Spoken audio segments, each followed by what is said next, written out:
treat me like an idiot, which I am. Why is this a big deal, James? Why is this such a big deal? Yes, so we're bringing pristine samples from the other side of the solar system. These are pieces of asteroid Bennu that are really evidence of the origins of our solar system. We can really learn about how potentially life itself came to be here on Earth. And we're also bringing back such a large quantity of the sample. This has never been brought back before in this quantity. We're expecting potentially 250 grams of pristine sample from the asteroid Bennu. And in just a few days, that sample is actually going to be opened up and analyzed by scientists both here in the US and internationally to really just help unlock the secrets of the solar system. And explain how that works, because you see this and say, oh, this will help unlock the secrets of the solar system. But tell us why a bit of dusty rock you've pulled out of an asteroid can tell us about how life on Earth was created. I understand those two things, but I can't necessarily in my mind link the two up. Yes, so Bennu is a carbonaceous asteroid. So it has water-bearing minerals that could really show us a lot of clues about these potential biotics that could lead to the formation of life.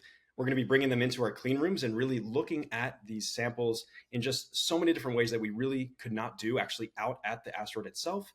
We have instruments that are the size of buildings that are really hard to put on a spacecraft and actually get out there to do these experiments. We did in situ at Bennu do some phenomenal research with the OSIRIS-REx spacecraft. We mapped it for about 2.5 years in really incredible detail, doing a variety of different measurements, both with our visual cameras, but also in infrared and with our spectrometer, really taking a lot of different readings. And so a lot of what we're going to do is kind of ground truthing as well, trying to compare the results that we got at Bennu with what we see in these samples once we actually open them up here on the ground. And this will help us really help understand just asteroids in general, potentially hazardous asteroids that could impact the Earth, and also really just begin to understand where we came from.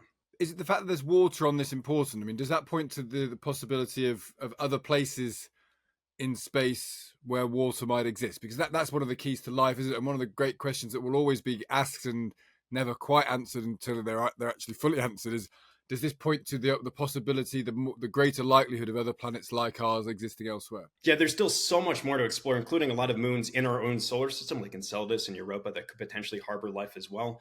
We're trying to send missions to those places as well, and hopefully OSIRIS-REx can really be the gateway to sending more asteroid explorers out there into our solar system and beyond to collect those samples, bring them back here to Earth, these robotic explorers. And technically, is this a hard thing to do? I mean, is one of the reasons you said you were really pumped today because of how this has happened. Was this a technically difficult thing? Could this have gone wrong? Oh my goodness. Yeah, this was just the engineering behind this mission continued to surprise me every step of the way. The asteroid itself was actually unexpected in many ways for the science team. When we originally observed it here on the ground with ground-based radars, we expected to see a sandy surface free of boulders, just kind of almost like a beach, if you will. And so when we actually got out to the asteroid and were able to see it up close, it was almost nothing like what we expected. It was filled with giant boulders, and it was very loosely compacted, barely held together by its own gravity. It's about 1/1000th the gravity that we see here on Earth. And so then when we actually went down to descend to collect that sample, it was like jumping into a pool of water. It was so loosely compacted. We just kept going as soon as we contacted the surface, sinking really deep into that asteroid regolith. And scientists actually think that if we didn't fire our engines to back away from the asteroid, that we might have just lost the spacecraft. We might have just kept going and fallen right into that asteroid like quicksand. And so they actually had to completely reinvent our navigation method. Lockheed Martin had an incredible piece of engineering called natural feature tracking that allowed us to actually autonomously steer our spacecraft down to the surface of Bennu to collect that sample. And then what you saw today was really a feat of incredible engineering as well. Releasing that sample return capsule about 1/3 the distance to the moon, it drifted on its own for 4 hours and then came in entirely on its own during that entry, descent, and landing here in the Utah desert under parachute, just like everything was planned. And now we have that sample in our clean room, and we're ready to begin the next step of operations of actually getting it to Johnson Space Center, opening it up. Just thinking about where it came from, it was 200 million miles away that we collected that sample, brought it back here to Earth, and just an incredible journey every step of the way. And just finally, do you worry? Does NASA worry about asteroids? Is one of the reasons we worry about this is because there's a threat to us. I mean, that is a clear and present danger, is it?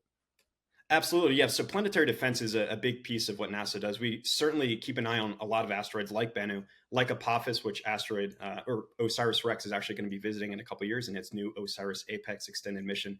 You know, we want to keep an eye on these asteroids. We just had a mission last year, the DART mission, the double asteroid redirect test, where we basically tested to see what kind of impact a spacecraft could have on redirecting one of these asteroids to protect the Earth from these potential objects, these hazardous objects. And also by understanding and actually looking at the sample we get back from Bennu, we can begin to understand a lot better the composition of these asteroids, which can help us in the future if we do need to protect the planet from a potentially hazardous asteroid. And Bennu is potentially hazardous. There is a slim probability that it could impact the Earth in the coming years. So certainly a great place to study as we begin to really, make sense of these objects out in the solar system and beyond.